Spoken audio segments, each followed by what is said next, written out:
Asia মহাদেশের মধ্যে বাংলাদেশ অন্যতম একটি প্রধান ঘনবসতিপূর্ণ দেশ। বাংলাদেশের রাজধানী ঢাকা। ঢাকা নামটি শুনলেই মনে হয় ঘনবসতিপূর্ণ একটি শহর। এটি বিশ্বের সবচেয়ে ঘনবসতিপূর্ণ শহরগুলোর মধ্যে একটি, যা দক্ষিণ এশিয়ার অন্যতম প্রধান সাংস্কৃতিক, শিক্ষা ও বাণিজ্য কেন্দ্রই হচ্ছে বাংলাদেশের রাজধানী ঢাকা। হ্যাঁ বন্ধুরা, এই ব্যস্ত শহরের মধ্যে রয়েছে মানুষের বিভিন্ন ধরনের বিনোদনের জন্য কিছু সুন্দর সুন্দর পর্যটক স্থান বা কেন্দ্র। আজকে আলোচনা করব এরকম 5টি দর্শনীয় স্থান বা পর্যটক কেন্দ্র নিয়ে। তো চলুন এক্সপ্লোর করা যাক এই 5টি দর্শনীয় স্থান। So let's check it out. আর আপনি যদি আমাদের চ্যানেলে নতুন হয়ে থাকেন তাহলে চ্যানেলটি সাবস্ক্রাইব করবেন এবং পাশে থাকা বেল আইকনটি ক্লিক করবেন। আজকের ভিডিওর নাম্বার 5-এ রয়েছে বঙ্গবন্ধু সামরিক জাদুঘর। বাংলাদেশের সামরিক বাহিনীর ইতিহাস, ঐতিহ্য এবং বিভিন্ন কর্মকাণ্ড সম্পর্কে জানান তথ্য ভাণ্ডারের নামই হচ্ছে বঙ্গবন্ধু সামরিক জাদুঘর, যার পূর্বে নাম ছিল বাংলাদেশ সামরিক জাদুঘর, যা বদলে বর্তমানে বঙ্গবন্ধু সামরিক জাদুঘর নাম দেওয়া হয়। বঙ্গবন্ধু সামরিক জাদুঘরটির অবস্থান বঙ্গবন্ধুর নব থিয়েটারের পাশে পশ্চিম পাশে বিজয় সরণি ফার্ম গেটের 10 একর জমিতে নির্মিত হয়েছে। তথ্য অনুসারে 1987 সালের প্রথম সামরিক জাদুঘরটি প্রতিষ্ঠিত হয় এবং 1999 সালে জাদুঘরটি স্থায়ীভাবে বিজয় সরণিতে স্থানান্তর করা হয়। 2009 সালে জাদুঘরটি আধুনিকায়নের উদ্যোগে নেওয়া হয়। সে সময়ে সেনাপ্রধানের নেতৃত্বে 2010 সালে একটি কমিটি গঠন করা হয় এবং সেই কমিটিটি বিশ্বমানের উন্নত করার জন্য এবং বঙ্গবন্ধু শেখ মুজিবুর রহমানের নামে জাদুঘরটি নামকরণ করার সুপারিশ জানান। 2022 সালে প্রথম প্রধানমন্ত্রী শেখ হাসিনা বঙ্গবন্ধু সামরিক জাদুঘরটি উদ্বোধন করেন। জাদুঘরটিতে রয়েছে সামরিক বাহিনীদের ব্যবহার করা আধুনিক এবং পুরাতন সকল ধরনের সরঞ্জাম এবং এখানে রয়েছে বঙ্গবন্ধু কর্নার নামের একটি কর্নার, যা আপনাদের অতি নিমিষে মুগ্ধ করে দিবে। বঙ্গবন্ধু সামরিক জাদুঘরে প্রবেশ করতে জনপ্রতি টিকিট মূল্য হচ্ছে 100 টাকা। 5 বছর বা তার ছোট বাচ্চাদের প্রবেশে কোনো টিকিটের প্রয়োজন হয় না।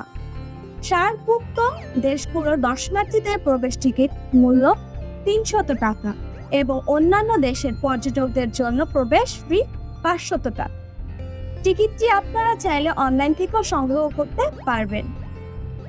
সকাল 10টা হতে দুপুর 1টা পর্যন্ত এবং বিকাল 3টা থেকে সন্ধ্যা 6টা পর্যন্ত দর্শনার্থীরা প্রবেশ করতে পারে, তবে বুধবার ও শুক্রবার সাপ্তাহিক বন্ধ থাকে। তো চলুন আজকের ভিডিওর নাম্বার 4-এ কোন দর্শনীয় স্থানটি রয়েছে তা দেখে আসি। আজকের ভিডিওর নাম্বার 4-এ রয়েছে আহসান মন্দির। আহসান মন্দির নামটি শুনলেই প্রথমে মাথায় আসে পুরান ঢাকার কথা। হ্যাঁ দর্শক, নাম্বার 4-এর দর্শনীয় স্থানটি হচ্ছে পুরান ঢাকার ইসলামপুরের বুড়িগঙ্গা নদীর তীরে অবস্থিত আহসান মন্দির। আহসান মন্দিরের সাথে জড়িত রয়েছে ঢাকার 100 বছরের ইতিহাস ও নবাবদের বহুল স্মৃতি। তথ্য অনুযায়ী 8ম শতাব্দীর মাঝামাঝি সময়ে জমিদার শেখ এনায়েতুল্লাহ আহসান মঞ্জিলের বর্তমান স্থান রংমহল নামে একটি প্রমোদ ভবন তৈরি করেন। পরবর্তীতে তার পুত্র শেখ মতিউল্লাহ রংমহলটি ফরাসি বণিকদের কাছে বিক্রি করে দেন, যা বাণিজ্যের কুঠি নামে দীর্ঘদিন পরিচিত ছিল। পরবর্তীতে নবাব আব্দুল গনি পিতা খাজা আলিমুল্লাহ এটি ক্রয় করে বাস করা শুরু করে। 1859 সালে নবাব আব্দুল গনি প্রাসাদ নির্মাণ শুরু করেন, যা 1872 সালে সমাপ্ত করা হয়। তিনি তার প্রিয় পুত্র খাজা আহসানুল্লাহর নাম অনুসারে আহসান মঞ্জিল নামকরণ করেন।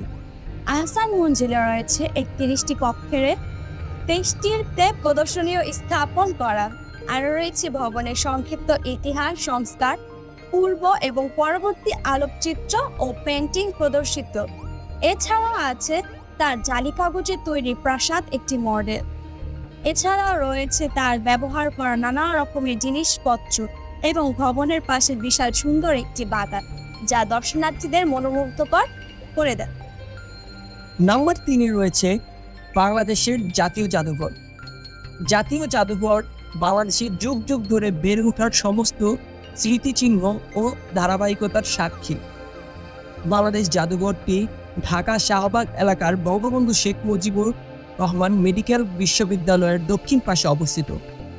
জাদুঘরটিতে রয়েছে ৮৩,০০০-এরও বেশি নিদর্শন, যা দক্ষিণ এশিয়ার দেশগুলোর মধ্যে একটি বৃহত্তম জাদুঘর হিসেবে পরিচিত। জাদুঘরটিতে দেখার মতো রয়েছে বাংলাদেশের ইতিহাস, ঐতিহ্য, সংস্কৃতি ও সভ্যতার প্রতিটি ধাপ।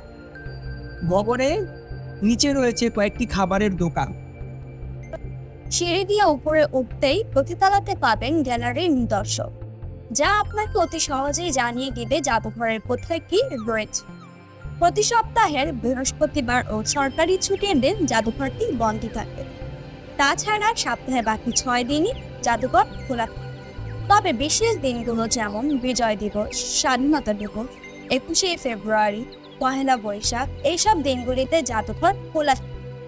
জাদুঘরে প্রবেশ টিকিটের মূল্য 40 টাকা এবং 3 থেকে 12 বছরের বয়স পর্যন্ত বাচ্চাদের টিকিট মূল্য 20 টাকা। বিদেশি দর্শনার্থীদের প্রবেশ মূল্য রয়েছে 500 টাকা এবং সার্কভুক্ত দেশের দর্শনার্থীদের জন্য 300 টাকা টিকিটের মূল্য, এবং শিশু ও ছাত্রছাত্রীদের জন্য প্রবেশ বিনামূল্য। নাম্বার 2-এ রয়েছে রমনা পার্ক বা উদ্যান। ঢাকা শহরে রমনা এলাকায় অবস্থিত অন্যতম একটি উদ্যানই হলো এই রমনা পার্ক বা রমনা উদ্যান। এটি রাজধানীবাসী প্রাক ভ্রমণের ভ্রমণ কেন্দ্র বললেই চলে। উদ্যানটি মুঘল আমলে 1610 সালে প্রতিষ্ঠা করা হয়। মুঘল আমলে ঢাকার নবাব পরিবার রাজকীয় একটি বাগান তৈরি করেছিল। এই রাজকীয় বাগানের নাম দেওয়া হয় শাহবাগ। নানা রকমের বাধা বিপত্তিকে পেছনে ফেলে 1949 সালে রমনা উদ্যানের আনুষ্ঠানিকভাবে উদ্ভাবন হয়। এই উদ্যানে মোট 221টি প্রজাতির উদ্ভিদ রয়েছে। এর মধ্যে 71 প্রজাতির ফুল গাছ এবং 36 রকম ফল গাছ, 41 প্রজাতির বনজ উদ্ভিদ এবং এছাড়া আরও 11টি বিভিন্ন প্রজাতির গাছ রয়েছে। এছাড়া রয়েছিল বিভিন্ন ধরনের মশলার গাছ। এই রমনার বটমূলে বাংলা নববর্ষের বার্ষিক উদযাপন ও সাংস্কৃতিক সংগঠন হয় ছায়ানট। এই রমনা পার্কে শিশুদের জন্য রয়েছে একটি খেলার প্রাঙ্গণ, যেখানে বেশ কিছু খেলার সরঞ্জামও রয়েছে, যেমন দোলনা, ঢেকিকল ইত্যাদি। এছাড়াও রয়েছে কিন্তু দৃষ্টিনন্দন একটি লেক, যার আয়তন প্রায় 8.76 একক। এছাড়া রয়েছে একটি কানিমুন। আমাদের আজকের ভিডিও নাম্বার 1-এ রয়েছে লালবাগ কেল্লা অথবা আরামবাগ কেল্লা। ঢাকার দক্ষিণ পশ্চিম অঞ্চলে বুড়িগঙ্গা নদীর তীরে পুরান ঢাকার অতি পরিচিত পর্যটক কেন্দ্রটি হচ্ছে লালবাগ কেল্লা। লালবাগ কেল্লার পূর্বে নাম ছিল আরামবাগ কেল্লা, যা 1844 সালে এলাকাটির নাম লালবাগ দেওয়া হয় এবং সে এলাকার নাম অনুসারেই দুর্গটির নাম রাখা হয় লালবাগ কেল্লা। বর্তমানে সুবেদার শায়েস্তা খানের বাসভবন ও দরবার হল লালবাগ কেল্লার জাদুঘর হিসেবে ব্যবহৃত হচ্ছে। লালবাগ কেল্লায় 3টি ফটক থাকলেও বর্তমানে 2টি বন্ধ রয়েছে এবং একটি খোলা রয়েছে। প্রধান ফটক দিয়ে ঢোকার পরই দেখা যায় মনোরম বাগান এবং পরিবেবীর সমাধি। পরিবেবী ছিলেন মোগল সম্রাট শায়েস্তা খানের একমাত্র কন্যা। এখানেই রয়েছে পরিবেবীর মাজার, মুঘল সম্রাটদের ব্যবহার করা অস্ত্র এবং জিনিসপত্র, আরও রয়েছে তৎকালীন সময়ে যুদ্ধে ব্যবহৃত কামান বা তোপ। এখানে মুসল্লিদের জন্য নামাজের একটি স্থানও রয়েছে, যা লালবাগ দুর্গ মসজিদ নামে অতি পরিচিত। জাদুঘরের ভিতরে মোগল সম্রাট সুবেদার শায়েস্তা খানের একটি ভাস্কর্য রয়েছে। লালবাগ কেল্লার প্রবেশের টিকিট বাংলাদেশি পর্যটকদের জন্য জনপ্রতি 20 টাকা এবং সার্কভুক্ত দেশের পর্যটকদের জন্য জনপ্রতি 100 টাকা। এবং অন্যান্য বিদেশি পর্যটকদের জন্য জনপ্রতি 200 টাকা। আর ছোট্ট ছোট্ট শিশু সোনামণিদের জন্য কোনো টিকিট প্রয়োজন হয় না। হ্যাঁ, অবশ্যই শিশুর বয়স 5 বছর পর্যন্ত হতে হবে। 5 বছরের উপরে হলে সবারই টিকিট লাগবে। লালবাগ কেল্লা প্রতি রবিবার সাপ্তাহিক বন্ধ থাকে। বন্ধুরা, এই ছিল আজকের প্রতিবেদন। আপনারা কমেন্ট করে জানাবেন কোন পর্যটক কেন্দ্রটি আপনাদের সবচেয়ে ভালো লেগেছে এবং সবচেয়ে বেশি কোন পর্যটক কেন্দ্রতে আপনারা গিয়েছেন। এরকম নতুন নতুন মজাদার আরও ভিডিও পেতে আমাদের চ্যানেলটি সাবস্ক্রাইব করুন এবং আমাদের পাশে থাকবেন। ধন্যবাদ।